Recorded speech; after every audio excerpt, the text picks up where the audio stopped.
ओम नमः शिवाय।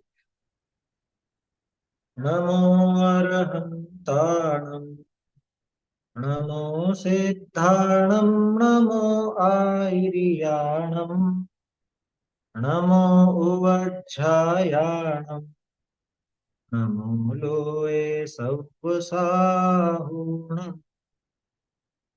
समय सार जिन देव हैं जिन प्रवचन जिन वार नियम सार निर्गत गुरु करें कर्म की हार।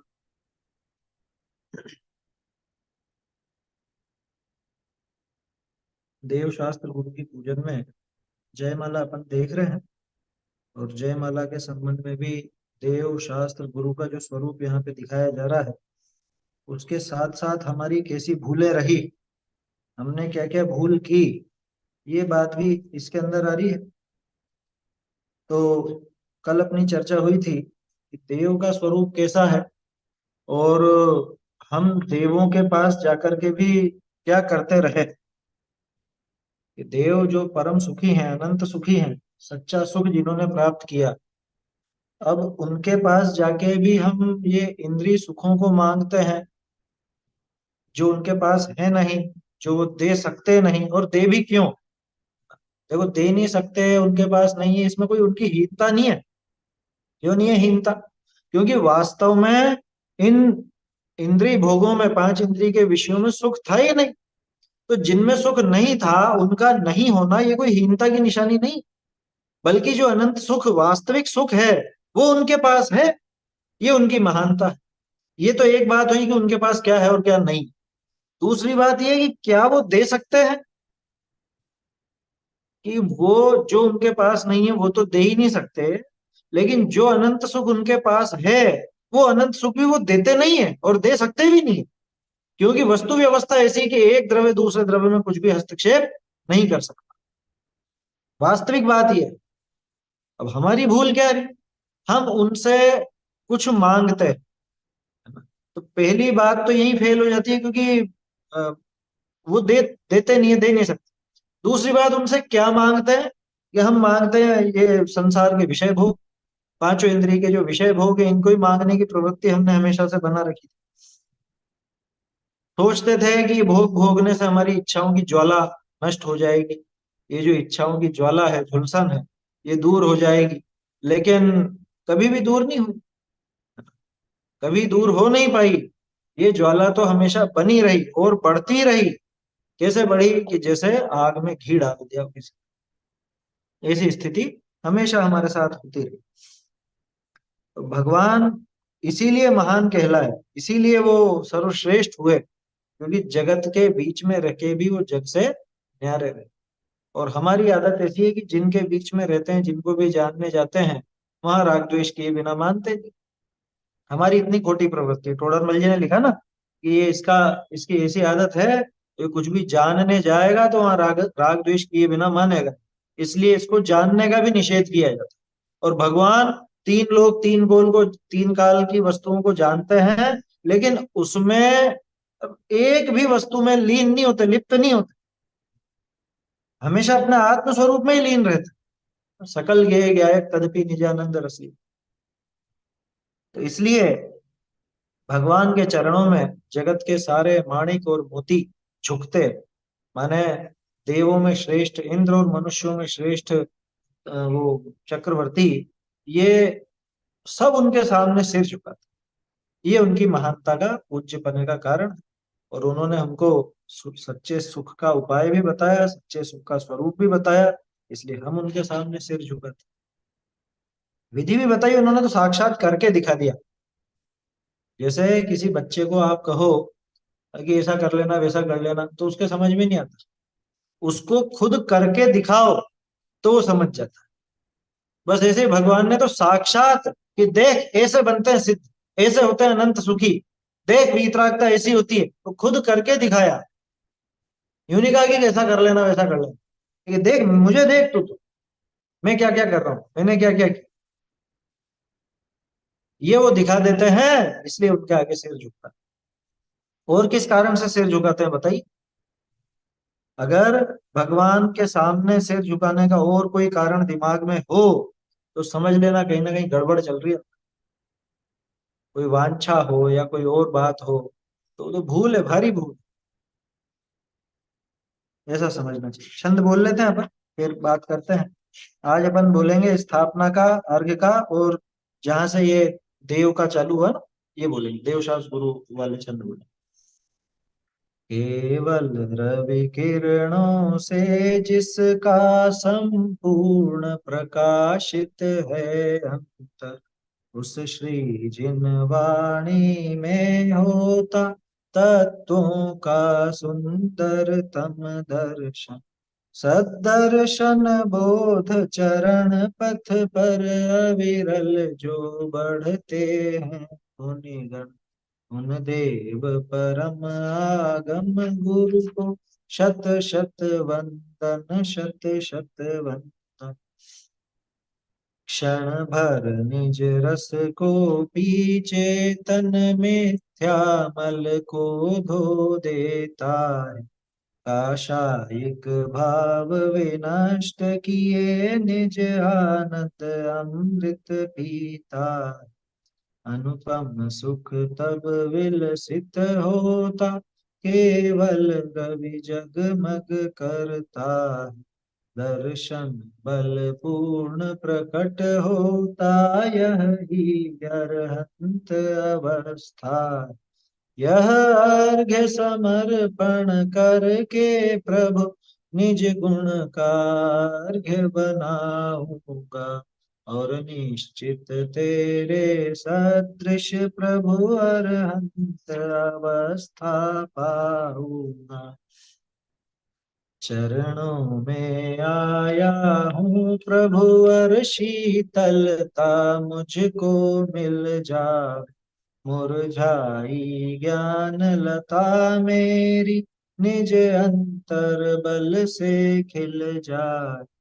सोचा करता हूँ भोगों से बुझ जाएगी इच्छा ज्वाला। परिणाम निकलता है लेकिन, मानो पावक में घी डाला। तेरे चरणों की पूजा से इंद्रिय सुख को ही अभिलाषा। अब तक न समझ ही पाया प्रभु सच्चे सुख की भी परिभाषा। तुम तो अविकारी हो प्रभुवर, जग में रहते जग से न्यारे। अतएव झुके तब चरणों में जग के माणिक मोती सारे। स्याद्वादमयी तेरी वाणी, शुभ नय के झरने झरते। उस पावन नौका पर लाखों प्राणी भववारिधि तिरते हो। हे गुरुवर शाश्वत सुख दर्शक, यह नग्न स्वरूप तुम्हारा। जग की नश्वरता का सच्चा दिग्दर्शन करने वाला। जब जग विषयों में रच पच कर गाफिल निद्रा में सोता, अथवा वह शिव के निष्कंटक पथ में विषकंटक बोता। हो अर्ध निशा का सन्नाटा, वन में वनचारी चरते। तब शांत निराकुल मानस तुम तत्वों का चिंतन करते। करते तपशैल नदी तट पर, तरु तरल वर्षा की झड़ियों। समता रस पान किया करते, सुख दुख दोनों की घड़ियों में। अंतर ज्वाला हरती वाणी, मानो झड़ती हूँ फुल झड़िया। भव बंधन तड़ तड़ टूट पड़े, खिल जाए अंतर की कलियां। तुम सादानी क्या कोई हो, जग को दे दी जग की निधियां, दिन रात लुटाया करते हो, सम शम की अविनश्वर मणियां। हे निर्मल देव तुम्हें प्रणाम, है ज्ञान दीप आगम प्रणाम। हे शांति त्याग के मूर्तिमान, शिव पथ पंथी गुरुवर प्रणाम। देखिए ये दो एक जगह इसमें थोड़ा सुधार है नई पुस्तकों में। आपके ये अंतिम जो अपन ने बोला अर्घ के पहले, सम शम की अविनश्वर मणिया, सम शम, सम सम नहीं है। नई पुस्तकों में क्या है, सम सम लिखा हुआ है, छपा हुआ है। सम सम नहीं, सम शम। पहला सम तो स है, सांप वाला, दूसरा श है, शक्कर वाला। ऐसे ही नीचे वो है निर्मल देव तुम्हें प्रमाण, प्रमाण नहीं है प्रणाम। मिसप्रिंट बहुत है ये नई पुस्तकों में, पता नहीं प्रूफ रीडिंग ढंग से नहीं हुई इस वजह से ऐसा रह गया होगा। चलिए, तो कल अपनी बात हो गई थी देव के संबंध में। शास्त्र के संबंध में एक ही पद है, स्याद्वाद मई तेरी वाणी। हे प्रभु, हे जिनेन्द्र देव, आपकी जो वाणी है, दिव्य ध्वनि है, वो स्याद्वाद मई। स्याद्वाद किसका नाम? स्यात् माने अपेक्षावाद माने कथन कर, अपेक्षाओं से कथन करने वाली है, सभी अपेक्षाएं उसमें दी गई हैं और अपेक्षाओं से समझाती। अब खास चीज है कि अपेक्षाएं किसकी होती, अपेक्षाएं किसकी? वाणी में अपने आप तो कोई अपेक्षा नहीं, ये तो सामने जो समझने वाला है उसकी अपेक्षा रख करके कथन किया जाएगा, क्योंकि उसको उसी की भाषा में समझाया जाता है, ये खास चीज है। ठीक है, अब उन्होंने तो समझा दिया, लेकिन रूबरू तो नहीं है ना, हमको तो शास्त्र उपलब्ध है, और शास्त्रों में आचार्यों ने बताया, तो फिर हम कैसे समझें कि या कौन सी अपेक्षा से समझें? तो वहां पे उसको ढंग से समझने के लिए अपने को ये देखना चाहिए कि ये अनुयोगों की पद्धति कैसी है, इसका मतलब किस तरह से इसमें व्याख्यान किया जाता है, किस तरह से किसी बात का खुलासा किया जाता है, वो अपने को समझना पड़ेगा। नहीं तो कहीं पे तो कुछ अपेक्षा थी और वहां कोई दूसरी अपेक्षा लगाने लग गए, यहाँ दूसरी अपेक्षा थी, यहाँ दूसरी अपेक्षा लगाने लग गए। देखो, अपेक्षा का एक अर्थ ऐसा भी समझना, कोई लोग क्या कहते हैं कि भाई सब अपेक्षाएं हैं, सब जगह सबकी अलग अलग अपेक्षा होती। अरे भाई, अपेक्षाएं कैसी होती हैं, लेकिन ये भी समझना, हर कहीं पर हर कोई सी अपेक्षा लागू नहीं हो सकती, क्योंकि अपेक्षा होने के लिए वस्तु में वो धर्म भी होना चाहिए। अगर उसमें वो धर्म नहीं है तो उस पर वो अपेक्षा लागू नहीं होती।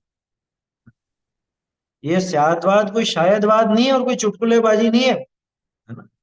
इस अपेक्षा देखूं तो चांद है, इस अपेक्षा से सूरज, ऐसा नहीं होता। इधर से देखता हूँ तुम्हारी तरफ से तो ये सूरज नजर आता है, मेरी तरफ से देखता हूँ तो चांद नजर आता है, ऐसा नहीं होता। वस्तु में वो धर्म होना चाहिए, क्योंकि वस्तु के वो धर्म वो कहलाते हैं अंत, उन धर्मों को अंत कहा जाता है। तो वास्तव में तो अनेकांतात्मक वो वस्तु है, उस अनेकांतात्मक वस्तु के अलग अलग अंत का, यानी अलग अलग पक्ष का, अलग अलग धर्म का, अलग अलग पहलू का कथन करने की पद्धति है वो स्याद्वाद।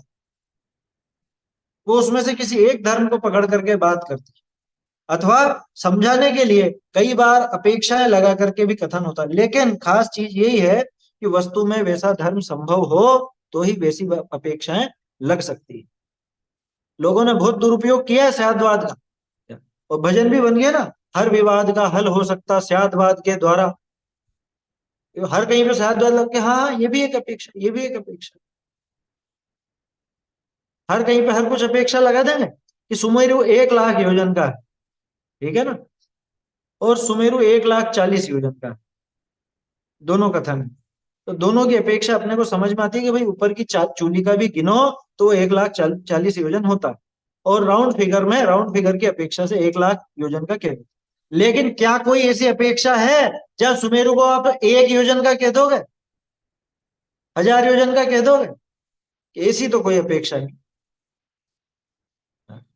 भाई किसी भी व्यक्ति को आप अपनी उम्र के हिसाब से या किसी रिश्ते के हिसाब से। कभी आप उसको चाचा भी कह सकते हो, कभी भाई साहब भी कह सकते हो। मतलब कोई व्यक्ति उसको भाई साहब कहेगा, कोई व्यक्ति चाचा कहेगा, कोई व्यक्ति बेटा भी कहेगा, कोई व्यक्ति उसको पिता भी कहेगा। तो वो सब धर्म उसमें मौजूद है। उसमें चाचा बनने का धर्म है, उसमें पिता बनने का धर्म है, उसमें पुत्र बनने का धर्म है, ये सब धर्म उसमें मौजूद है। लेकिन ऐसा कौन सा धर्म उसमें है जिससे उसको आप चाची कह दोगे, बहन जी कह दोगे उस पुरुष को? ऐसा तो कोई धर्म नहीं। समझ में आ रही है बात? तो वस्तु में वो धर्म होना चाहिए तो अपेक्षाएं लगती। और जिनेन्द्र भगवान की वाणी वो स्याद्वादमयी है। तो ये स्याद्वाद सम्यक, सम्यक स्याद्वाद है, अपेक्षाएं भी सच्ची हो। वो जिनवाणी ऐसे ही नहीं है हर कुछ कि जिसके मन पड़े जैसी लगाते हो। क्योंकि बहुत से ऐसे होते हैं, कहीं पे कुछ थोड़ा बहुत तो पढ़ तो लिया ही सही, अब कहीं पे कोई बात उलझ जाती है ना, क्योंकि हाँ हाँ कोई अपेक्षा से ऐसा थी, कोई अपेक्षा। अरे कौन सी अपेक्षा लेकिन, हाँ? कौन सी अपेक्षा? वस्तु में वो धर्म अगर नहीं होगा तो वो अपेक्षाएं नहीं लगती। आग कौन सी अपेक्षा से ठंडी है बताओ? कौन सी अपेक्षा से ठंडी है आग? ठंडी तो नहीं है, बिल्कुल भी नहीं है ठंडी, किसी भी अपेक्षा से ठंडी नहीं। आप उसको रंग की अपेक्षा पीली कह सकते हो, नीली कह सकते हो, गैस वगैरह के हिसाब से अलग अलग, है ना। उसको गंध की अपेक्षा वैसी जो बदबू उसकी आती है वैसा कह सकते हो। है? स्पर्श की अपेक्षा आप उसको गर्म जलाने वाली कह सकते हो, ये सब आप कह सकते हो, क्योंकि अलग अलग धर्म है उसको। लेकिन ठंडी तो नहीं कह सकते। आया समझ? तो कहने का अर्थ यह है कि स्याद्वाद कोई आपको ऐसी खुली छूट नहीं दे देता कि आप मन मर्जी से कुछ भी बोले जाओ और स्याद्वाद उसको सही सिद्ध कर देगा, ऐसा नहीं होता। हर कुछ नहीं होता। अगर ऐसे अपेक्षाएं लगाने लगे ना, तो फिर तो अन्य मत भी सच्चे हैं। क्योंकि किसी अपेक्षा से तो कुछ, किसी अपेक्षा लगा दो आप। अब वो लोग अपेक्षा का प्रयोग भले नहीं करते, जैन तो उनकी भी बातों को सही सही कहने लग जाए। और ये हो रहा है, ये हो रहा है। लोगों को अन्य का भी बहुत अच्छा लगने लगा कि नहीं वहां भी अच्छी बात है, देखो इस अपेक्षा से तो सही बैठती, इस अपेक्षा। अरे भैया तू क्या अपेक्षाएं समझने आया था कि वस्तु समझने आया था? वस्तु को समझने के लिए अपेक्षाएं लगाई जाती हैं, वो भी जो धर्म उसमें हो उस अनुसार। ना कि उन अपेक्षाओं को समझने के लिए नई नई अपेक्षाएं इजाद की जाती। आया समझ में? वो इतनी बड़ी कढ़ाई है दूध की, दूध की कढ़ाई होती है ना, ये क्या बोलते हैं हलवाइयों के, और जिनका देखी होंगी बड़ी बड़ी कढ़ाई, उसमें एक कोने में एक बूंद जहर डाला है। ये दूध की अपेक्षा है, अपेक्षा। दूध कह दो ना, दूध समझ के पी लो। है? होगा क्या वो काम? कि नहीं देखो, उस कोने में है जहर तो, उस कोने में जहर है और वो एक बूंदी है, और ये 10-15 किलो तो दूध ही है। बोलो क्या करेंगे? लगाना वहां पे अपेक्षा। समझ में आ रही है बात? भैया वस्तु मतलब क्या आत्मा? कोई भी वस्तु, क्योंकि अपेक्षाएं तो सब पर लागू करते हैं ना। वो जड़ भी है, आत्मा भी है, जीव भी वस्तु है, सभी वस्तु हैं, द्रव्य। वस्तु माने द्रव्य, उत्पाद व्यय द्रव्य युक्त, है ना, और द्रव्य गुण पर्याय वाली वो वस्तु, वस्तु कहलाती है। तो ऐसा समझना, अपेक्षाओं के लिए उस वस्तु में वो धर्म होना चाहिए। एक ऐसा पहले किसी ने बताया था क्या, कि रास्ते चलते कोई भी महिला हो, अभी जैसे अपन ने पुरुष का उदाहरण लिया ना कि उसको किस अपेक्षा से बहन जी कह दो, अब किसी भी रास्ते चले चलती महिला को आप बहन जी कह सकते हो, उम्र के हिसाब से आपके समान की है तो। बड़ी है तो अम्मा जी भी कह सकते हो, भाभी जी भी कह सकते हो, है ना। या छोटी है तो बेटी भी कह सकते हो, है? कुछ भी कह सकते हो। कौन सी अपेक्षा से पत्नी कह दोगे लेकिन? है? ये चप्पल आएगी उड़ती हुई। समझ में आई ना बात? तो हर जगह हर अपेक्षा नहीं लगाई जाती, यानी किसी ना किसी की पत्नी तो होगी। अरे किसकी होगी? तो वो लगाएगा उसकी अपेक्षा। ये तुम्हारी अपेक्षा नहीं है और ये तुम्हारा वहां पे धर्म बैठता नहीं है। समझ में आई बात? इसलिए वस्तु के जो धर्म है उनकी समझ पूर्वक ही वो अपेक्षाओं का प्रयोग होता है। स्याद्वाद आपको कोई खुली छूट नहीं दे देता। लोगों ने स्याद्वाद का बहुत गलत अर्थ ले, अनेकांत का बहुत गलत अर्थ है। स्याद्वाद मई तेरी वाणी, शुभ नय के झरने झरते हैं। कैसी है भगवान की वाणी? शुभ नय के झरने झरते हैं। शुभ नय कौन से? ये सम्यक नय। शुभ और अशुभ यहाँ पे कोई वो पुण्य और पाप वाली बात मत लगाना। पुण्य के नयों के, पुण्य के नय नहीं, सम्यक नय। सम्यक नयों को सुनय भी कहा जाता है, शुभ नय भी कहा जाता है। नहीं तो शब्दों का प्रयोग है। हे जिनवाणी माता, कि आप तो स्याद्वादमयी हो। ये तो भगवान से ही कहा जा रहा है असल में। हे प्रभु, आपकी वाणी, आपकी जो ये वाणी है, ये स्याद्वादमयी है, और इसमें सम्यक नयों के झरने झरा करते हैं। सम्यक नयों का प्रयोग इसमें होता है, और सम्यक नयों के द्वारा ही वस्तु का सम्यक स्वरूप दिखाया जाता है, जिसके आधार पर ये जीव सम्यक ज्ञान प्राप्त करता है। अगर वो नए सम्यक नहीं हो तो वस्तु का स्वरूप सम्यक कैसे आएगा साहब? और जहां पे वो नए ही नहीं हो, जहां वो स्याद्वाद ही नहीं हो, अनेकांत ही नहीं हो, अन्य मतों की बात कर रहा हूं, तो वहां उस वस्तु का क्या स्वरूप होगा? कैसा स्वरूप दिखाया जाएगा? वहां तो कोई स्वरूप ऐसा दिखाया जाएगा। शुभ नय के झरने झरते, उस पावन नौका पर लाखों प्राणी भव वारिधि तीरते। ये वो ऐसी पवित्र नौका है, पवित्र नाव है, जिस पर लाखों प्राणी, लाखों तो देखो छंद के हिसाब से लिखा है, वास्तव में तो अनंतानंत जीव, आज तक जितने भी जीव इस संसार रूपी समुद्र, भव वारिधि आया ना, देखो ये भी एक उलटबासी की तरह है। उलटबासी कैसे? कि भाई वाणी को एक तो शुभ नय के झरने झरने वाली कह दिया, है ना? अब झरने तो अच्छे हैं शुभ नय के, लेकिन दूसरी तरफ वाणी को नौका भी कह दिया कि उससे पार होने का, और उस पे चढ़ के ही ये भव वारिधि संसार रूपी समुद्र, भव यानी संसार और वारिधि यानी समुद्र, तो संसार समुद्र को ये प्राणी तिर जाते। आया समझ में?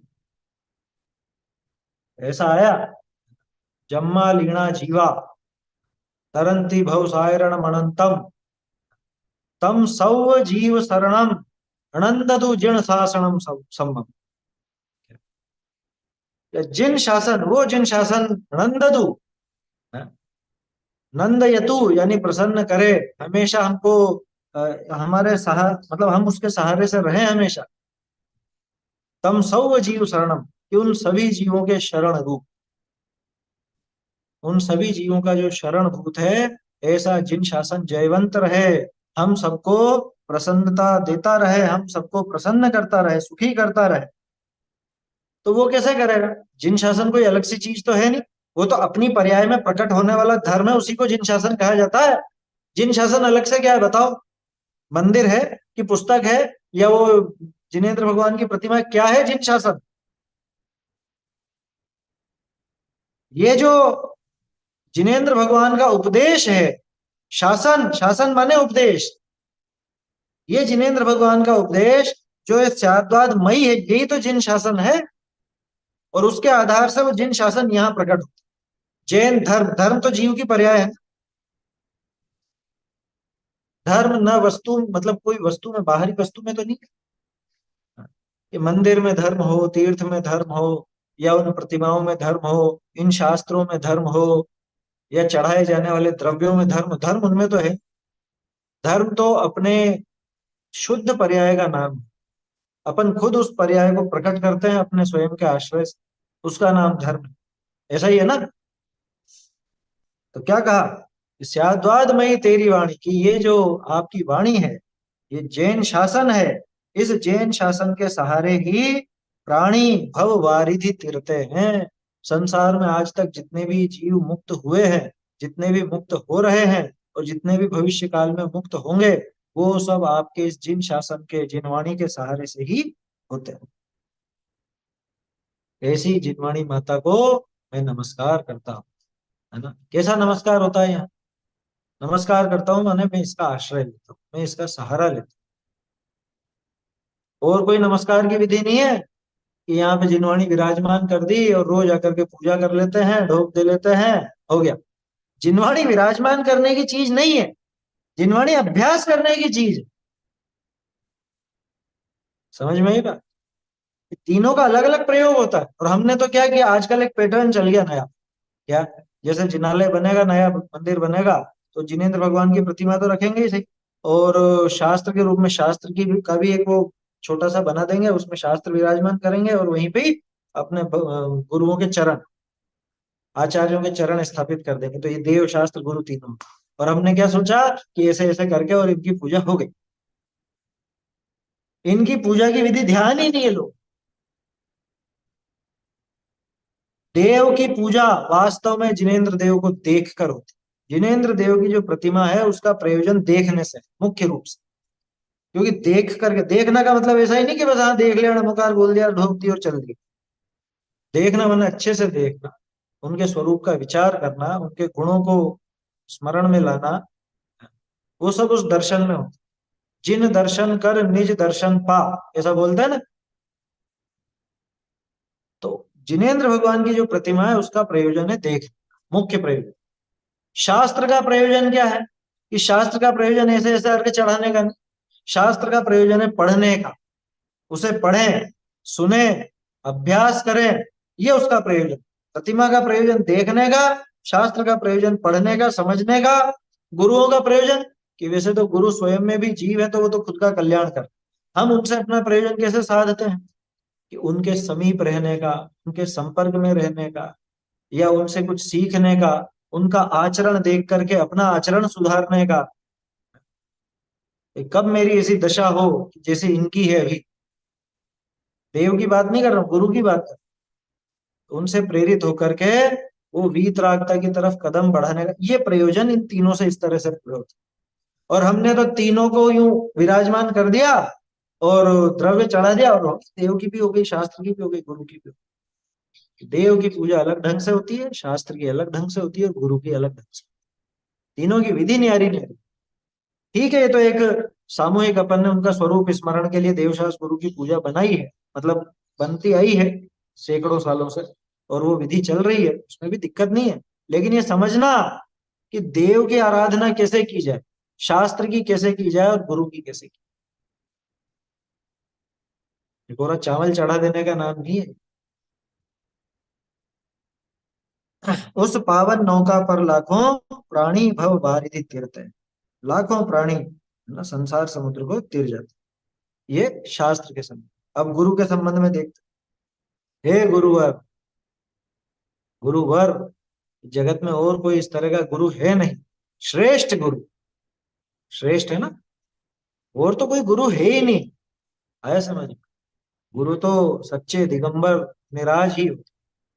जैन मुनिराज, जिनके एक वस्त्र का धागा भी साथ में नहीं होता, आरंभ और परिग्रह का लेश भी नहीं होता, और क्रियाओं में लिप्त नहीं होते, ऐसे नग्न दिगंबर मुनिराज, वो गुरुवर। हे गुरुवर, कैसे हैं गुरुवर? शाश्वत सुख दर्शक।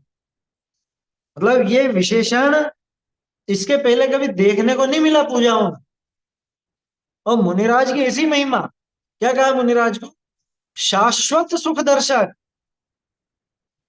दोनों तरफ से अर्थ लेना इसका। कि शाश्वत माने निरंतर, हमेशा हमेशा, सुख दर्शक, सुख ही देखते, सुख का ही पान करते, एक तो ये। दूसरा, शाश्वत सुख के दर्शक, यानी जो शाश्वत सुख है उसके दर्शक। क्या मतलब? सीधे शब्दों में कहूं तो शाश्वत सुख के शाश्वत दर्शक। आया समझ में? एक तो सुख की क्वालिटी शाश्वत, और एक दर्शक की क्वालिटी शाश्वत। माने सुख भी शाश्वत है, वो शाश्वत सुख है ना। भजन गाते हैं ना, अब ये शाश्वत सुख का प्याला कोई पिएगा अनुभव वाला। तो अनुभव वाला ही वो शाश्वत सुख का प्याला क्यों पी पाता? क्योंकि शाश्वत सुख शाश्वत वस्तु में है। मेरा जो चैतन्य तत्व है, मेरा ये जो ध्रुव गायक स्वभाव है, ये शाश्वत। और इसका जो आनंद है, इसके अनुभव से जो आनंद होता है, वो शाश्वत आनंद। तो वो तो हो गया शाश्वत सुख। अब मुनिराज उस शाश्वत सुख के दर्शक। तो शाश्वत सुख का दर्शक तो एक गृहस्थ भी है, वो भी आत्मानुभव करता है कि वो शाश्वत सुख उसने देखा तो है, लेकिन वो शाश्वत सुख का शाश्वत दर्शक नहीं। और मुनिराज कैसे हैं कि मुनिराज शाश्वत सुख दर्शक, क्या मतलब उस शाश्वत सुख को शाश्वत देखते हैं, लगातार देखते हैं, हर अंतर मुहूर्त में उसका पान करते हैं, ऐसा ही है ना। मुनिराज हर अंतर मुहूर्त में उस आत्मा का अनुभव करते हैं, उस अतीन्द्रिय सुख का पान करते हैं। ये उनका शाश्वत दर्शक बना। किस चीज का? शाश्वत सुख। आया समझ? शाश्वत सुख दर्शक। और देखते हैं, दिखाते भी है क्या? वैसे दिखाने वाले को दर्शायक कहता है, दर्शायक कहा जाता है। लेकिन वो खुद ही उस आनंद का पान करते हैं जो उनके मुद्रा पर, चेहरे पर नजर आता है। उनकी पूरी जो छवि है उसमें वो सुख की झलक नजर आती। शांत नासाग्र दृष्टि, स्थिर मुद्रा। हालांकि भगवान के लिए वो पंक्तियां, लेकिन यही बात तो मुनिराज की है। हे प्रभु, शांत नासाग्र दृष्टि स्थिर मुद्रा हमें बताती है शांति शुचिता अंतर में है, बाहर से कभी ना आती। कि अंतरंग उस शांति का पान कर रहे हैं, उस अतीन्द्रिय सुख का पान कर रहे हैं, वही सुख उनके बाहर में भी झलकता है। आया समझ? तो हे गुरुवर शाश्वत सुख दर्शक, आप शाश्वत सुख के देखने वाले, और कभी कभी देखने वाले नहीं, लगातार देखने वाले, शाश्वत देखने वाले, ऐसे हे गुरुवर ये नग्न स्वरूप तुम्हारा। ये हमारे गुरु कैसे होते हैं? नग्न होते हैं। तो ये नग्नता क्या दिखाती है? इस नग्नता से क्या समझ में आता है? जब हम लोग छोटे थे ना, तो कई बार हमारे दोस्त वगैरह पूछते कि ये तुम्हारे गुरु जो है जैसे नग्न क्यों रहते? कुछ तो पहन लेना चाहिए, थोड़ा बहुत तो कुछ तो रख लेना चाहिए, और कुछ नहीं तो एक लंगोटी पहन ले। बोलो, ऐसा प्रश्न होता है ना। अब उस टाइम तो जवाब सूझता नहीं था, थोड़े बहुत समझने लगे तो फिर ये जवाब भी आया, भाई वो परिग्रह नहीं रखते हैं कुछ भी साथ। प्रश्न ये है कि रखते क्यों नहीं है लेकिन, है? वैसे तो अपने को पता है कि कोई इच्छा ही शेष नहीं रही, कुछ उनको कार्य शेष नहीं रहा, इसलिए कोई परिग्रह नहीं रख। लेकिन ये एक बहुत बड़ा पॉइंट है कि ये जो नग्नता है, ये नग्न स्वरूप जो आपका है, ये वास्तव में जगत की नश्वरता को प्रदर्शित करता है। कि हम क्या करें इनको रख के, सब नश्वर है, सब नष्ट हो जाने वाले हैं, इसलिए नहीं रखते। कोई स्थिर तत्व हो तो उसको रखें, वो रख रखा है हमने। स्थिर तत्व अपने आत्म स्वरूप जो कि हमेशा वैसा का वैसा ही रहने वाला है, उसको पकड़ रखा। ये जगत की सारी वस्तुएं ये तो नश्वर है, नाशवान है, काम की नहीं है, और इनमें हमारा कुछ भी हस्तक्षेप नहीं है। तो ऐसी वस्तुओं को रख करके क्या करें? है समझ? जैसे वो देखा था ना अपन ने, अनपेक्षितार्थ वृत्ति क पुरुष सेवते नृपतीन। आया था ना, राग द्वेष निवृत्ते हिंसादि निवर्तना कृता भवति, अनपेक्षितार्थ वृत्ति का पुरुष सेवते नृपतीन। 48वां श्लोक अपना रत्नकरण जी का। तो क्या कहा वहां पे कि जिसको कोई अपेक्षा नहीं रही तो वो क्यों सेवा करेगा किसी? बस ऐसे ही मुनिराज का जवाब है कि मुझको इनसे कोई लेना देना नहीं, मैं क्यों रखूं? इन्हें ने कुछ कपड़े तो पहन लीजिए, कि मुझे कपड़ों की जरूरत नहीं, मुझे इनकी कोई अपेक्षा नहीं, तो मैं क्यों कपड़े रखूं? कह रहे खुद के लिए मत रखो, हमारे लिए तो रख लो, हमको तो शर्म लगती है। ऐसा भी कहा बहुत समय कि दूसरों को देख देख के शर्म लगती है, हम सभ्य समाज में रहते हैं, और ऐसा और वैसा तरह तरह की बातें हुई थी क्या? तो दूसरों के लिए तो पहन लेना चाहिए। तो भी वही जवाब कि हमको दूसरों से भी कोई अपेक्षा नहीं। हाँ? समझ में आई बात? न तो उन वस्त्रों से, और जिनको शर्म आ रही है उन व्यक्तियों से भी हमको कोई अपेक्षा नहीं। वो तो एक बात हो गई, राग नहीं है इसलिए नहीं रखते। बाकी ये पॉइंट भी बहुत गजब का है क्या? हे प्रभु, आपका ये जो नग्न स्वरूप है, ये वास्तव में जगत की नश्वरता का दिग्दर्शन कर, ये हमको दिखाता है कि इस विश्व में कुछ भी स्थायी नहीं है, साथ रहने वाला नहीं। जग की नश्वरता का सच्चा दिग्दर्शन करने वाला आपका जो नश्वर, ये जो नग्न स्वरूप है, इस नग्न स्वरूप से हमको ये पता चलता है कि ये सारी वस्तुएं व्यर्थ हैं और ये नष्ट हो जाने वाली। ना सिर्फ इतना पता चलता है, बाकी आपका जो रूप है वो प्रत्येक वस्तु का रूप हमको दिखाता है। ये प्रत्येक कण, इस विश्व का एक एक अणु अपने आप में दिगंबर है। ये आपका नग्न स्वरूप हमको घोषित करता है। कैसे? प्रत्येक कण दिगंबर कैसे? कि जैसे मुनिराज पर कोई आवरण नहीं है, उसी तरह से किसी भी द्रव्य पर किसी अन्य द्रव्य का कोई आवरण नहीं। आया समझ? एक द्रव्य दूसरे द्रव्य के अधीन नहीं है, एक द्रव्य को दूसरे द्रव्य की आवश्यकता नहीं है, ये पता चलता है ना इससे। तो आपका जो ये नग्न स्वरूप है, ये नग्न स्वरूप तो वास्तव में जगत की नश्वरता का और जगत के प्रत्येक प्रत्येक कण का, एक एक अणु का, प्रत्येक द्रव्य का स्वरूप दिखाने वाला।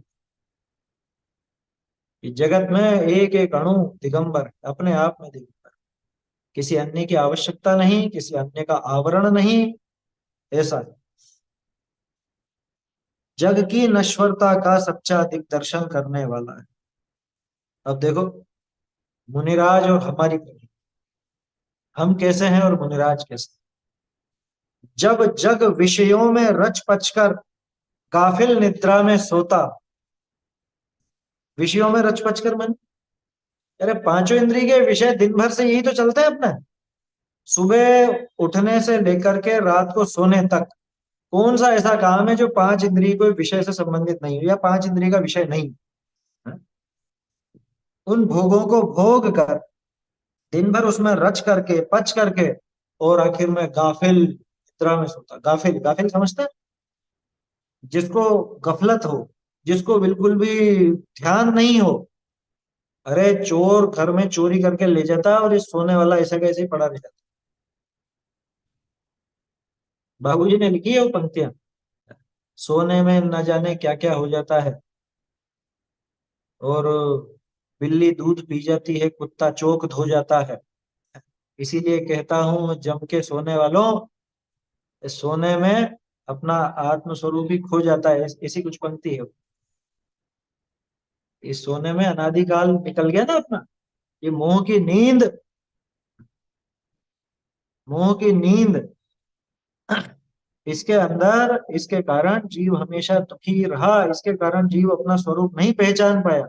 ये जो गहल छाई रही, और ये गहल क्यों छाई रही? कि इसने अपने आत्म स्वरूप का स्थान इनको दिया। इनको, पांच इंद्रिय के विषय को। जब जग विषयों में रच पच कर, उसमें रचा रहा ना भाई, उपयोग तो एक ही है ना।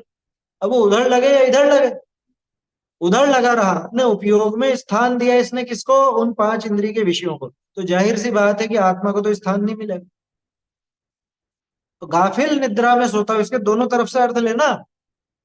वास्तविक बात भी ऐसी लेना है कि जब जब सारे जगत के लोग सोते रहते हैं, मुनिराज उस टाइम पे क्या करते हैं? कि मुनिराज भी सोते हो, कि मुनिराज को नींद नहीं आती, उन्हें नींद नहीं आती। कि बीमारी है क्या कुछ? कि बीमारी नहीं है, उनको डर है। आए समझ? मोह नींद के जोर, बोलो। उस चक्कर में वो विषय चोर बहु फिरत है, वो ले जाएंगे, अपनी ज्ञान निधि को लूट कर ले जाएंगे। डर है उनको, इसलिए वो सोते नहीं, जागते हैं। मुनिराज की नींद के बारे में पढ़ा? थोड़ी सी देर की होती है, थोड़ी सी देर की, एक घड़ी या आधी घड़ी बस। इतनी इतनी कम नींद। कि क्यों इतनी कम क्यों? 48 मिनट की छुट्टी थी ना, तो उतनी देर तो सो लेते। कह रहे नहीं, उसके बाद वो तैयारी करते हैं फिर आत्मलीनता की। ज्यादा देर की नींद होती नहीं है मुनिराज के। ज्यादा देर की नींद हो तो वो गुण स्थान गिर जाए। समय दे रखा है उनका। नींद के, जिसको अपन झपकी बोलते हैं ना, झपकी, वो उनकी नींद है, यूं समझ। 5-10 मिनट, 15 मिनट, आया समझ? इतनी बस। ये तो बड़ा अत्याचार है। ये अत्याचार खाएगा, ये मार्ग तो उनका खुद का है। वो खुद नहीं सोना चाहते हैं। अरे बल्कि एक बात और बताऊं, मुनिराज की बात तो खैर बहुत आगे की, और वो तो अपने आदर्श है। एक जो, समझ लो, सदगृहस्थ हो, अपना कल्याण करना चाहता हो ना, वो खुद भी सोना पसंद नहीं करेगा। सोना पसंद नहीं है। हाँ, कमर सीधी करने के लिए लेट भले जाएगा, लेकिन सोना पसंद नहीं आएगा उसको। ये नींद में पड़ा रहो, ये नहीं आएगा पसंद। समझ में ही बात? शारीरिक अस्वस्थता के कारण या शारीरिक प्रतिकूलता के कारण वो भले सोना पड़े, वो अलग चीज है, लेकिन सोना उसको पसंद नहीं है। जैसे बहुत से लोगों को रहता है ना कि कुछ नहीं, बस रजाई ओढ़ के पड़े रहो। ऐसे सोना पसंद नहीं आता। किसको? कि जिसको अपना कल्याण करना है उसको। तो ये तो साक्षात मुनिराज हैं। इनको तो ये भय है कि इधर मेरी आंख लगी और इधर मेरा ये प्यारा आत्म तत्व ये दूर हो जाएगा। ये जो अतीन्द्रिय आनंद में हर अंतर मुहूर्त में भोगता हूं, ये छूट जाएगा। और उस समय हमारी क्या स्थिति है? हम तो चद्दर तान के सोए रहते हैं खूब मजे में। जब जग विषयों में रच पच कर गाफिल निद्रा में सोता हो। रच पचना तो समझ में आता है ना, कि बिल्कुल उसी में तो डूबा हुआ है, दिन भर उसी में डूबे हुए हैं हम। पांच इंद्रिय के विषय भोगों के अलावा और कुछ चीज सूझती नहीं। सुबह से उठते ही आज क्या बनाना है, आज क्या खाना है, आज ये करना है, आज वो करना है। कभी ये विचार आया कि अभी मुझे आत्म ध्यान करना है, आत्मा में लीनता करनी है, अनुभव करना है? तो कहाँ रचा पचा है? उन्होंने तो लिख दिया, कवियों ने तो, कहा रचियो पर पद में, न तेरो पद यह क्यों दुख सहे। छेड़ा लमी तो है। कहाँ इनमें रचा हुआ भैया? जब जग विषयों में रच पच कर गाफिल निद्रा में सोता हो, एकदम गफलत में पड़ा रहता हो। अथवा गाफिल निद्रा में नहीं सो रहा है, ये क्या कर रहा है? शिव के निष्कंटक पथ में विष्कंटक होता। शिव, शिव माने मोक्ष। मोक्ष का मार्ग कैसा है? अरे बहुत कठिन है, बहुत कठिन। कठिन नहीं है। शिव का मार्ग तो निष्कंटक है, उसमें कोई कांटे ही नहीं थे, लेकिन इस मूर्ख ने उसमें कांटे बिखेर दिए। विष के कंटक, वो भी सामान्य नहीं। ये पांच इंद्रियों का विषय जो है, ये विषय है पांच इंद्रिय के, ये विषय नहीं है, ये विष है। अभी कौन से अपन ने देखा था ना, शील पाहुड़। शील पाहुड़ में आई थी ना बात, कि ये जो विषयों का विषय ये सबसे ज्यादा दारुण है। वो स्थावर और जंगम विष की बात आई थी ना, शील पहाड़ में ही तो थी। जो स्थावर जंगम तरह तरह के विष देखे जाते हैं, उन विषयों में सबसे दारुण विष, सबसे घातक विष कौन सा है? कि ये विषय भोगो। क्या था वो? विषय विषम दारुणम होई, ऐसी गाथा है वो। ये विषयों का जो विष है, इन सब में सबसे खतरनाक विष। जगत में जितने भी विष पाए जाते हैं, उनमें सबसे घातक विष पांच इंद्रियों का, मतलब पांच इंद्रिय के विषय भोगों का। तो हे प्रभु, हमको तो ऐसा लगता है कि जब ये सारा जगत विषयों में रच पच कर दिन भर की पूरी थकान हो गई, विषय भोगते भोगते अब क्या करेगा? वो और सोएगा, गाफिल नींद में सो जाए, तो उस समय वास्तव में ये अपने मोक्ष मार्ग में ही कांटे बो रहा। मोक्ष मार्ग कटीला नहीं था। मोक्ष मार्ग तो बिल्कुल सरल था, सीधा था, सुगम था।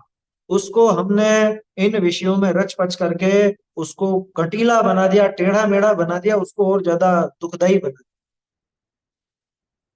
आचार्य देव क्यों कहते हैं, मति ज्ञान की समस्त बुद्धियों को समेट कर, शुद्ध ज्ञान की समस्त बुद्धियों को समेट कर, लिखा ना, आत्मानुभव की विधि बताई ना 144वीं गाथा की टीका। तो क्यों क्यों लिखा समेटने की? क्योंकि इसने जो फैला रखा है, ये पांच इंद्रिय के विषय भोगों में अपने उपयोग को फैलाया, ये वास्तव में इसने उस सरल मार्ग में कांटे बो दिए। आया समझ? तो अथवा वह शिव के निष्कंटक पथ में विषकंटक होता। ये पथ तो निष्कंटक था, इसमें एक कांटा नहीं था, और इसने पांच इंद्रिय के विषय भोगों को यहाँ पे बो दिया, उनके बीज बो दिए। तो जो अच्छा सुगम मार्ग था, सरल मार्ग था, वो भी इसने दुष्कर बना दिया। क्यों है दुष्कर? क्योंकि हमने खुद ने फैलाया वो सारा जंगल। इतना इतना अगर फैलाना नहीं करते, तो हमको उपयोग को समेटने में समय ही नहीं लगता। हम हमारे लिए मुसीबतें खड़े करते जाते। है समझ? जितना ज्यादा हम पांच इंद्रिय के विषय भोगों में लिप्त होते हैं, उतनी ज्यादा हमको फिर आसक्ति बढ़ती है। फिर वो आसक्ति छूटेगी नहीं, विरक्ति आएगी कहाँ से? वो राग घटेगा कैसे, टूटेगा कैसे? हम तो बढ़ने का काम कर रहे हैं। हमारी सारी प्रवृत्ति उसको बढ़ाने की, मोह को बढ़ाने की, राग को बढ़ाने की, द्वेष को बढ़ाने की। और मार्ग है वीतरागता का। तो अपोजिट हो रहा है ना पूरा काम अपना। तो जितना ज्यादा हम फैलारा करते जाएंगे राग का, द्वेष का, मोह का, उतना ही अपने को समस्या पड़ेगी। इसीलिए कहते हैं भैया घटाओ, सब चीजें घटाओ। उसमें सबसे पहले मोह को घटाओ, मिथ्यात्व। यहाँ बढ़ाने का मार्ग नहीं है, संसार समेटने का मार्ग है अपने यहाँ। मोक्ष मार्ग में तो संसार समेटने का काम, बढ़ाने का काम। और हमें तो बढ़ाना सूझता है कि इतने लोग हमसे जुड़े, इतने लोग हमारे इस कार्यक्रम में शामिल हो, हैं, इतने लोगों से मित्रता हो, इतने लोगों से बातचीत हो। शिव के निष्कंटक पथ में विष्कंटक होता हूं, कि जितना ज्यादा ये पांच इंद्रिय के विषय, देखो नींद का तो एक उदाहरण है। ये निद्रा असल में विषय भोगों में लिप्तता को ही निद्रा कहा है। दोनों तरह से अर्थ बैठता है कि जब रात में हम यहाँ गाफिल होकर के सो जाते हैं, उस समय मुनिराज क्या करते हैं, वो तो अगले छंद में आएगा, वो तो बात आएगी से। लेकिन ये निद्रा तो एक उपलक्षण है। असल में ये उपलक्षण है उन सभी पांच इंद्रिय के विषय भोगों में लिप्त रहे। उनमें जो हमारी आसक्ति है वो निद्रा ही तो है, नींद ही तो है वो, और क्या चीज है वो। ये जागा ही कहाँ है आज तक? ये अपने आत्मा के लिए आज तक जागा ही नहीं, सोया ही तो रहा है अनादिकाल से। ये सोते सोते, एक भजन भी तो है, सोने सोने में निकल गई सारी जिंदगी, सारी जिंदगी मेरी प्यारी जिंदगी। कौन सी जिंदगी? ये इसी भव की बात नहीं है, अनादिकाल से आज तक का जो मेरा जीवन रहा, ये इस सोने में ही निकल गई, बोझा ढोने में ही निकल गई, पांच इंद्रिय के विषय भोगों। विचार करना चाहिए। अथवा वह शिव के निष्कंटक पथ में विष्कंटक होता। तो ये हमारी दशा, जिस समय हम ये काम कर रहे हैं, जिस समय हम ये विपरीतता का कार्य कर रहे हैं, उस समय मुनिराज क्या कर रहे हैं वो देखो यहाँ। हो अर्ध निशा का सन्नाटा, वन में वनचारी चरते हो। कल्पना करने में रोमांच हुआ था। आधी रात अमावस की, अमावस की क्यों कह रहा हूँ कि अमावस की रात और दूसरी रातों में अंतर है। दूसरी रात में चांद रहता है ना, थोड़ी रोशनी अपने को मिल जाती। अमावस की रात में वो रोशनी नहीं होती। हो अर्ध निशा का, आधी रात। किसी को बता दो कि तुमको ये काम करना है, हम बता रहे हैं इसकी विधि। रात को 12-1 बजे अमावस की रात में घर से बाहर निकलना अकेले, क्या? खैर अब तो लोगों को इतना अजीब नहीं लगता, 12-1 बजे तक तो जगते ही रहते हैं भूतों की तरह, हैं? वो तो खोटी है प्रवृत्ति। लेकिन कल्पना तो करो, जंगल में फंस गए हो, अर्ध निशा का, आधी रात का सन्नाटा, बिल्कुल कुछ भी आवाज नहीं आ रही। आप आपके घर में रहते हो ना, तो आपको तो पंखे की, इसकी इसकी सबकी आवाजें आती रहती है, या और कुछ भी हो तो आवाज आती है, तो एक मालूम रहता है। अभी जंगल में कोई नहीं, बिल्कुल सुनसान, साए साए हवा चलती है। वहां एक टहनी भी कड़कती हो, खटका होता है, क्या हुआ? हैं? कोई जानवर हिले भी सही, तो उसके पैरों का जो समझ लो चलने का, चलने की आवाज होती है, उससे एक खटका होता है दिमाग। हो अर्ध निशा का सन्नाटा, वन में वनचारी चरते हो, इधर से उधर विचरण करते हैं। सियार हुआ करके आवाज निकालते हैं, जानवरों की आवाज आती हो, उल्लुओं की आवाज आती हो। खैर अब तो लोगों के लिए बहुत कल्पना की चीजें हो गई है ये, क्योंकि कौन जावे और कौन देखे, और सब शहरीकरण हो गया, तो ये चीजें तो दिखती ही नहीं। जंगल छोड़ो, बगीचे ही नहीं दिखते हैं छोटे छोटे। तो ऐसा जाकर के और वहां पे देखें अपन, तो बहुत अजीब लगेगा, बहुत अटपटा लगेगा अपने को। क्यों? क्योंकि हमारी आदत नहीं है ना, और भयभीत भी हो सकता है। कमजोर दिल वाले तो भयभीत हो जाए। महिलाएं विशेष तौर पर जैसे डरती ज्यादा है, तो डर लगता ही है क्या। एक कुत्ता ही भौंके मान लो, आया समझ को। अरे आप तो यूं समझो कि आपको रात को जाना हो, आपकी बस हो रात की या ट्रेन हो रात की, है ना, और घर से बाहर निकले हो आप सुनसान रास्ते पर, तो उसमें कैसा अजीब लगता है। एक कुत्ता भी भौंके तो ऐसा डर लगता है कि अपनी तरफ ही तो नहीं आ रहा है। हैं? बोलो। हो अर्ध निशा का सन्नाटा, वन में वनचारी चरते हो। हाँ, शील पाउड़ की 21वीं गाथा थी वो। विषय विषम दारुणम हुई। हो अर्ध निशा का सन्नाटा, वन में वनचारी चरते हो। उस समय आप क्या करते हो? डर के मारे कहीं गुफा में घुस जाते हो? तब शांत निराकुल मानस तुम तत्वों का चिंतन करते हो। गजब की बात है। अरे वो तत्व उनके जीवन में उतरा हुआ है, इसलिए उनको वही चिंतन चलता है कि भयभीत नहीं होते। आप कल्पना तो करो, 11 साल के कुंद कुंदाचार्य थे, हैं? जिन सेनाचार्य 8 साल के, बोल, जरा जरा सी उम्र में चले गए।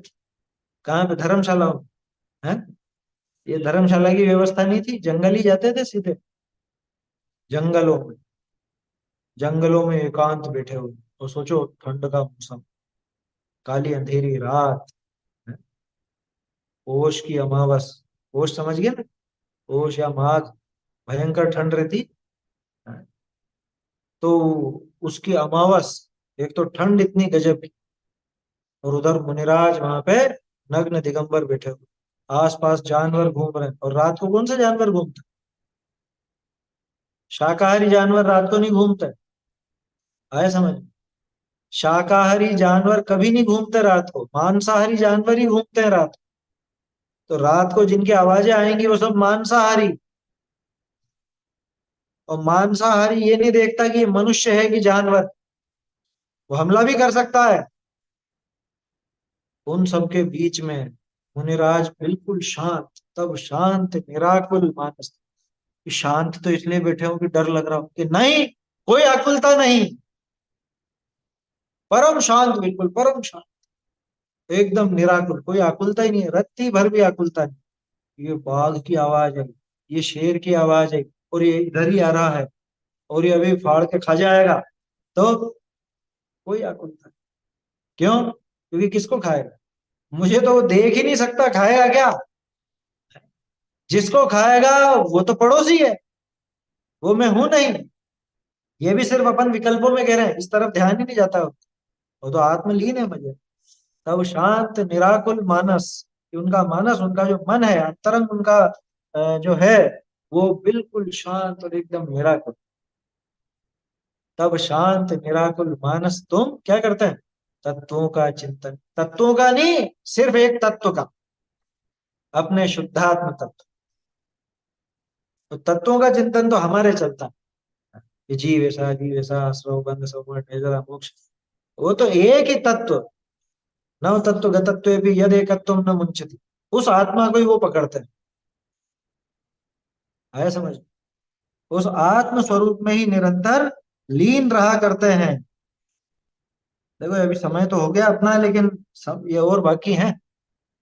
कल ही देख लें, क्यों जल्दबाजी में खत्म करें? कल का समय है वैसे भी अपने पास, तो कल देख लेंगे इसे। तो मुनिराज की प्रवृत्ति ऐसी, और हमारी प्रवृत्ति ऐसी। कैसी? कि हम तो यहाँ पे विषयों में रच पच करके, और उसी में गाफिल हो जाते हैं, उनमें ही मगन रहते हैं, उनमें ही सुख की कल्पना कर रखी। और मुनिराज, वो इसी विपरीत विषम परिस्थिति, वो भी अपन कह रहे हैं विपरीत और विषम हमारे लिए, उनके लिए कोई विपरीत नहीं है।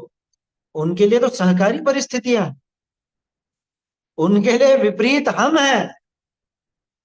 आया समझ में?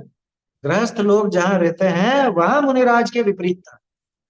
जंगल में उनको कोई विपरीतता नहीं, क्योंकि वहां उनको परेशान करने वाला नहीं है कोई, माथा खाने वाला नहीं है कोई, है ना? तो ऐसे शांत निराकुल मानस, वो तत्वों का चिंतन करते हैं, अपने आत्म स्वरूप का चिंतन करते हैं। न सिर्फ चिंतन करते हैं, उसमें लीन हो जाते, मगन रहते हैं। ऐसे, ऐसे ये मुनिराज की वृत्ति और हमारी वृत्ति में जमीन आसमान का अंतर है ना? ये समझ में आवे तो मुनिराज को, मुनिराज का वास्तव में बहुमान आए। पूरा जयकारा गुरुदेव का करने से गुरुदेव की जय नहीं होती। ऐसा समझ, सच्चे गुरु की, नग्न दिगंबर मुनिराज की जय बोलने वाला तो वही है जिसने मुनिराज का ये स्वरूप समझा। तभी महिमा आती है, तब जाके ही महिमा आती है। और कोई तरीका नहीं है महिमा का, बाकी तो सब झूठी महिमा है। कि वो ये मंत्र जानते हैं, ये तंत्र जानते हैं, ये ऐसा दे देते हैं, बच्चे बच्ची के नाम रख देते हैं और पता नहीं क्या कर देते हैं, इसलिए महिमा आती है कि वो नहीं है महिमा का कारण। आया समझ? कल करेंगे इस पर और चर्चा अपन।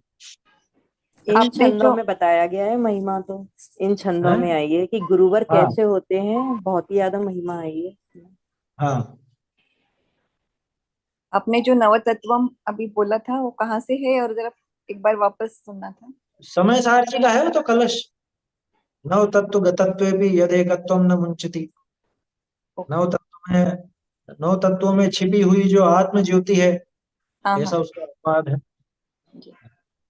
और समय। इसमें मोहनिंदो को मोहन धुल जैसा कह सकते हैं, गाफिल रहते हैं उसको ले सकते हैं। मोहन धूल तो देखो वो कह मोहनिंद। सकते हैं, कहने को तो मोह की नींद है।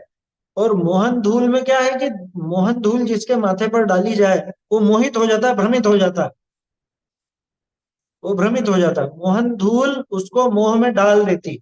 अब यहाँ मोह नींद तो वो कार्य है, जिस मोह की नींद में ये सो रहा है उसका नाम मोह नींद, मोह की निद्रा। और मोहन धूल के कारण वो जीव मोहित होता है, मतलब ऐसा वो कथन चलता है। मोहन धूल तो वास्तव में एक चीज है, जिसको डाल दो तो भ्रमित हो जाता है, मतलब एक सामान्य कथन है, वो तो इसके ही पाप का उदय हो तो है। ऐसे जैसे थोड़े समय पहले पढ़ा था कि कहीं पे आदिवासी इलाकों में एक भूलन कांदा होता है, भूलन कांदा। एक कोई कहानी बनाई थी किसी ने उस भूलन कांदे को। भूलन कांदा मतलब कि एक कंद ऐसा होता है कि अगर उस पर पैर रख देवे तो भूल जाता, ऐसा कुछ है उसके बारे में, है ना। वैसे ये मोहन धूल कि किसी पर डाल दी, मंत्रित अभिमंत्रित करके और धूल डाल दी।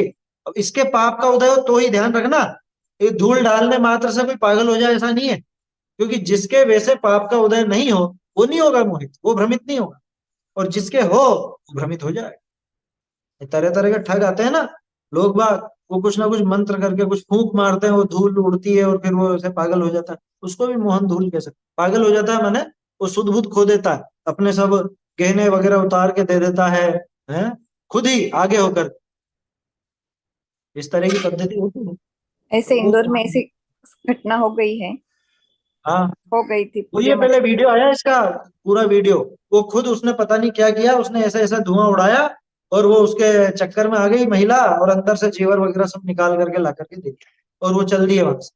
आधे घंटे बाद इसको होश आया तो पगला गई कि ये क्या हो। सीसीटीवी कैमरे में फुटेज थी उसकी, तो थोड़े समय पहले देखा था, साल 2 साल पहले आया था शायद इस तरह। बहुत जगह होती है ऐसी घटनाएं, तो हमारे ठग भी। ग्वालियर में तो बहुत होती है ये, बहुत आती हैं ये खबरें। हाँ और एक आपका वो तो एक भजन ही है डाकुओं का। और वो भजन है वो शुद्धात्मा का, श्रद्धान होगा निज आत्मा तब भगवान होगा, उसमें है क्या? ये भजन ये है ना, ये ये अभी दीदी ने पूछा था ना। नौ तत्वों में छिपी हुई। हाँ हाँ, उसके अंदर भी पंक्ति है, नौ तत्वों में छिपी हुई जो ज्योति उसे प्रगटाएंगे, वो उसके अंदर आता है। सही है। चलिए समाप्त करते हैं, अभी समय ज्यादा हो गया।